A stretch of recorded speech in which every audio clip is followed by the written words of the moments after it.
Welcome back to another reading video, scholars. Did you have a good weekend? Yeah?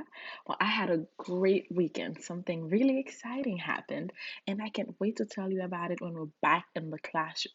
But for now, I'm really excited about something else. We're going to be reading Bats today together, right? I hope you had listened to it over the weekend, and if you hadn't, please pause this video right here, go listen to it, and then come back, okay? But the reason why I'm excited is that at the end of this story, when we're all done with it, you're gonna get a chance to use the text elements that you know to write your own book. Isn't that exciting? I can't wait to read all of them. So, are we ready to start the lesson for today? Yeah? All right. So, we are going to reread some of the pages and bats to see what text features this book has.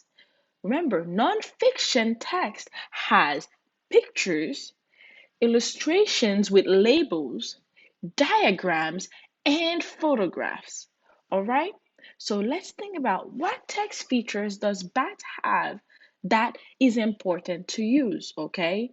And we're going to make sure that we see them and how they are used in this book.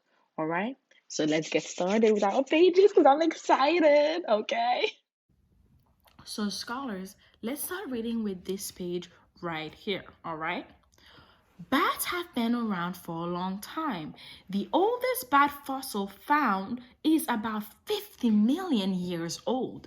These prehistoric bats looked a lot like today's bats. All bats have the same basic characteristics, including large wings, small bodies, and lightweight bones. Bat wings are different from the wings of insects or birds.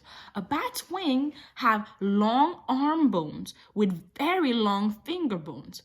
A thin skin called a membrane stretches between the bones. The thumb ends with a claw. The membrane connects the wing bones to a bat's body and legs. A bat can move each finger separately to change the shape of its wings. This helps it change its speed and direction quickly. Now think about what text feature are there? Yes, there are labels. So how do the labels under illustrations help us with the text? Yes, the labels on the illustration help us find all the parts of a bat. Like on this label here, it says thumb, so we know that's where the thumb is. And it shows us the claw and the long arm bones, and it shows us each finger. So there's the second finger, the third finger, the fourth finger, and the fifth finger. And it even shows us the membrane part. And if we were to go back to the other page, it shows us its wing, its eyes, its nose, and its ears, and the foot, and the tail, and the body. And it even shows us the wingspan, and it says it's 10 inches or 25 centimeters long. All right, now let's move on to the next page that we're going to read because I have more questions for you. Get ready. Bats choose many kinds of dark nooks and crannies to live in. These places are called roosts. Many bats live together in caves, attics, barns, or tall trees. In places where it gets cold in the winter, some bats migrate to warmer climates. Others use their roosts to hibernate until spring. Just before hibernating begins, bats eat lots of food to live on during the long winter months. Their heartbeats slow down and their body temperatures drop. Now, how does the illustration help us understand facts about bats on these pages?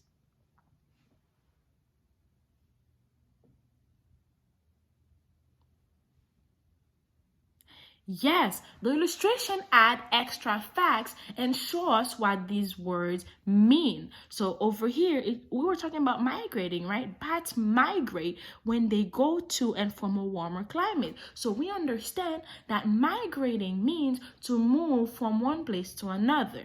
All right, and here they were talking about hibernating, and on the illustration it says bats hibernate when they sleep deeply for long periods of time. So we know that hibernating means to be asleep for a long time. Okay, so let's move on to the next page in our story. All right, so we're going to read this page, and I'm going to ask you some more questions. Okay. In the springtime, female bats gather together and roost that will soon become nurseries. There, they will give birth to their babies called pups. Most bats have only one pup at a time.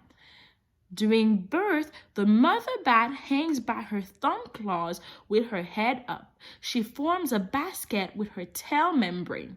At birth, the pup slides from the body into the basket. As soon as the pup is born, its mother hangs head down again. The pup nurses while being cradled under the mother's wing. The pup clings to the mother's fur using its own sharp teeth and claws. Now here's my last question for today. How do the illustration help us understand what bats do to take care of their babies? Now think about it. Did you think about it? Do you have an answer? Yeah? Well, let's see if we both are right, okay? The illustration shows us how the mother bat holds her baby and how she keeps it safely with her when she is flying, all right? So, I'm gonna tell you what you have to do for today for your have to, all right? So, let me get it ready, okay? All right, scholars, here's your mission for today. So when you go on Google Classroom under your assignment, you're gonna have your have to through Kami. It's draw one fact that you learned from a diagram in the book. Because that book is a nonfiction book and we're learning about a lot about bats, right? So you don't have to write a sentence today. You just have to draw something that you learned about bats, right? So, I'm gonna draw an example. I'm not the best at drawing, okay? So I'm gonna do my best. And you're going to do your best when you get to do your assignment, right? So when you go on Kami, and when you go on your assignment and you open it on Kami, I'm gonna put the link to download the extension and the lesson plan if you don't have it yet. So you can just click on it and download it for your computer, okay? If you're doing it on a computer. So you're gonna go there and you have to just draw one fact you learned about bats. I learned that bats hibernate. So I'm gonna see, and I know when they're hibernating, I attached the book too. So if you're gonna look at the picture so you can remember how they hibernate or how they migrate or how they hold their babies. All that things, anything that you learn from the book, you can draw about because that's something that's true. A fact is something that's true. So I'm drawing about them hibernating. So I'm gonna start with drawing a cave because I see that they hibernate inside caves and stuff. So I'm gonna start by drawing what looks kind of like a cave and stuff, and it's dark and stuff like that. So to me, this is a cave. I'm not the best at this, guys. I wish I could have you guys draw for me and stuff. So then I'm gonna try to draw a bat hanging upside down because we know they hang with their claws upside down with their big wings. And if I know I'm not the best at drawing, but I want to make sure that my teacher can understand what I drew, I could even label it. So I'm going to write a label. So I'm going to put bat, right? Because I know if I label my picture, it makes it easier for the person who's looking at it to understand. And I can draw another one over here because I know that when bats might hibernate, they hibernate in groups.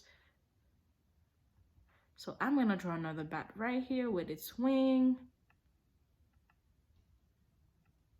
and stuff, and I labeled this one too, so I make sure that my teacher know I'm drawing bats in the cave. And if you want to write a sentence because you want to keep writing and practicing your writing, then at the bottom you can write your sentence. So for me, I'm going to write Bats